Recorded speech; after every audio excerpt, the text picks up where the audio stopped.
এ দুনিয়ার মুসলমান,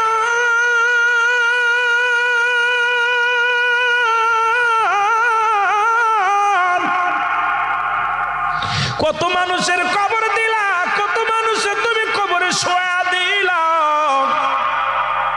এই দুনিয়ার মধ্যে কত রাজা বাদশা, কত ফকির, কত দরবেশ, অজানি এলাকার মধ্যে কত মানুষ, নামি দামি মানুষ ছিল, যাদের ভয় এলাকার মানুষ থরথর করে কাঁপত।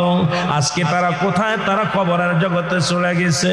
তাদের কবর উপরে দিয়ে কুত্তা শিলি পায়খানা করে, কবর থেকে খেদানোর মতো ক্ষমতা আল্লাহ তাদের দেয় নাই। অনেকের কবরটা ভেঙে গেছে, ছেলের একদিনও খবর নেয় না, মাসে খবর নেয় না, বছরে খবর নেয় না, অথচ তাদের বাড়ি ঘর দৌড়, আমরা বসত বাড়িগুলো আমরা কি করি, ভোগ করি না মুসলমান। আজকে বাবায় কত কষ্ট করে বাড়ি বানাইলো, মা কত কষ্ট করে বাড়ির যত্ন করে গড়ল। ভাইয়েরা, আমার ভাইয়েরা, দিলের কান্ডা লাগা শুনে নাও, সেই বাবা মা দুনিয়া থেকে বিদায়ের পরে একটা দিন সেই কবরের বাড়ির খবর নিলাম না। কেমনে আছে আপন মা, কেমনে আছে আমার বাবা।